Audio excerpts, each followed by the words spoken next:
Salve, sono Damian Commelli, sono uno scultore, vivo e lavoro a Vertoiba e Biglie, vicino a Nova Gorica.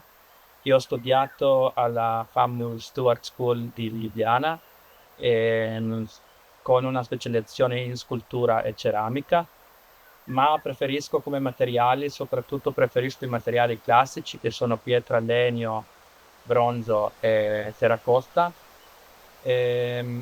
Mi sono specializzato con dei scultori che hanno dedicato tutta la loro vita alla pietra e per questo diciamo che la pietra è il mio primo materiale.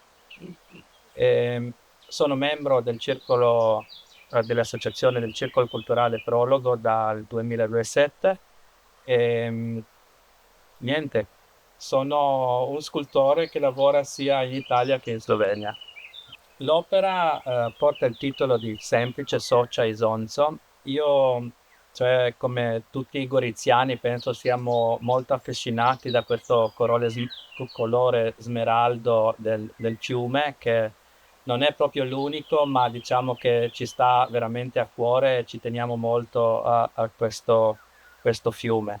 Nel passato c'erano tanti poeti che hanno descritto questo fiume, e io in mia maniera, diciamo che ho cercato di trovare delle forme che il fiume crea da dove nasce a Trenta, che poi viene accompagnato di queste montagne e ci dà, diciamo, un benessere. È stato formato che nasce come un fiore di benessere a base di una forma a spirale e poi scende piano piano dove poi gira le montagne e scende nel mare Adriatico. Diciamo che io ho cercato di trovare una soluzione con due materiali diversi e di cercare di unirli. Ho prima scolpito tutta la scultura in pietra, anche la parte di bronzo, e poi in un certo punto, quando la scultura è stata finita, ho preso dei stampi per creare poi cere per bronzo e poi quando ho avuto questi stampi in cera, ho praticamente tolto la forma che era in pietra e poi quando i bronzi sono stati fatti in fonderia, abbiamo assemblato i vari pezzi e cercato di unire pietra e bronzo. E il risultato è questo. Il mio primo ricordo, diciamo, nell'arte era a tempi di asilo, quando abbiamo visitato per la prima volta un studio di un scultore che viveva nel villaggio dove io sono cresciuto, a Biglie, e si chiamava Negovan Nemeth. E andavamo molto spesso là a modellare la terracotta e da là è poi nato tutta una storia, un desiderio di diventare artista.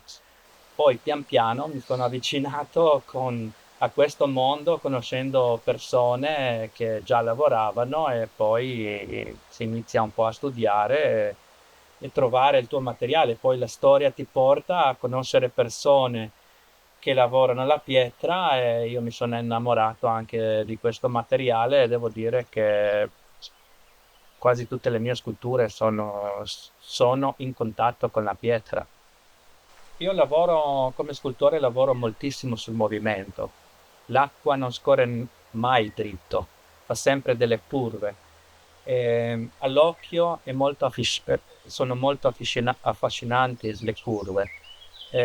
Tante volte è il materiale stesso, una texture, diciamo, una superficie lucida, c'è qualcosa che attrae l'uomo per toccare la scultura.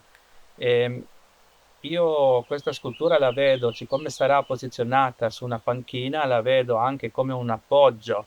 Cioè, la scultura è per toccare, non è solo per guardare o pensare. Basta stare vicino e pensare all'isonzo, magari quando siamo stati piccoli, che siamo andati a fare i bagni, o poi magari a pescare o altre attività, andare magari adesso sulla pista ciclabile da Salcano a Plave. Sono tante cose bellissime e poi sono per me, per esempio, le cose che mi emozionano sono per esempio i momenti che andavo a pescare con mio papà. sono cose che dobbiamo tenere sempre in mente, non solo come un ricordo, ma come diciamo una cosa da vivere. La scultura è una memoria del posto ehm, che noi apprezziamo, perciò se apprezziamo il fiume apprezziamo anche l'arte. Ognuno di noi ha dentro di sé ehm, un qualcosa che lo affascina. Può percepire cose positive, ma come anche negative. Ehm, Qualunque cosa, un messaggio ricevuto. Se si avvicina alla scultura, all'opera, ehm, non so, può andare che lo ispira a andare a leggere forse qualche poesia, qualche cosa, la storia, per esempio, della Prima Guerra Mondiale. Ci sono tante cose che si possono abbinare, a questa scultura.